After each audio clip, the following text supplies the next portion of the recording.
Welcome back to this video, grade 12. In today's video, we're going to take a look at question 4 of this question paper.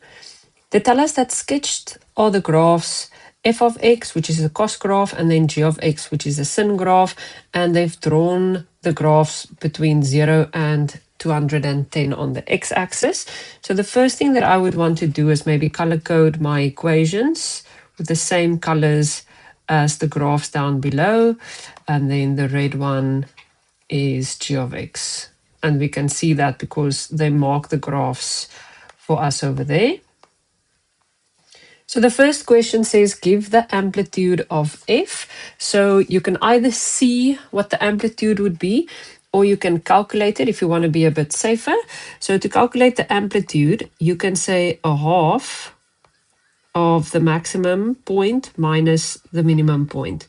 So these maximum and minimum points we read off the y-axis. So it's the highest it goes and then the lowest it goes as well.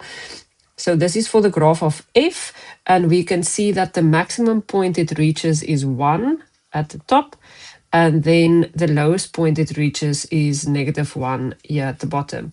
And then if we type that into the calculator, or you can do mental math, then we get 1. Then the next one, the period of g. So g is now our red graph. And our red graph is a sin graph, and we can see that one sin graph has been completed by the time we get to 180. So that makes the period 180 degrees. That actually also tells us that this b value over here would be 2. So to get the b value, we can say the normal period divide by the current period of the graph, and that gives us the b value as 2. And then it says write down the coordinates of A, the turning point of G.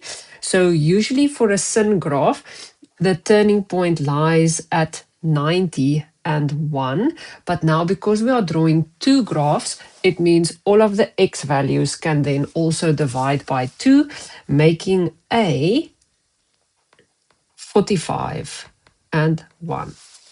And then the next one asks us to get B, the point of intersection between the graphs of f and g. So if we look at our diagram, we can see that is where x is 210 degrees.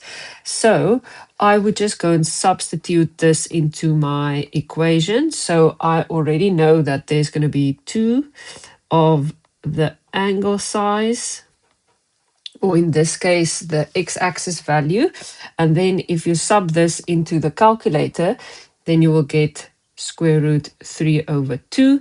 And that means that the coordinate of B would be 210 on the x-axis and the square root 3 over 2 on the y-axis. And then the last question, it says, if x lies between 0 and 210, determine the values of x where g of x is smaller than or equal to 0. So smaller than means below the x-axis. So this is the graph of g. It is the red graph. We can see that it is equal to 0 when the x is 0 as well. So one of our first answers is just where x is equal to 0, y is also 0. And then we need to check where does this graph lie below the x-axis. And we can see at 90, it breaks through the x-axis. And then from 90 to 180, our graph is below the x-axis. So that would be our other answer. So we're going to say that x lies between 180 and 90, and then we can also include both 90 and 180 because they are not asymptotes of this graph, and that is also where y is equal to 0.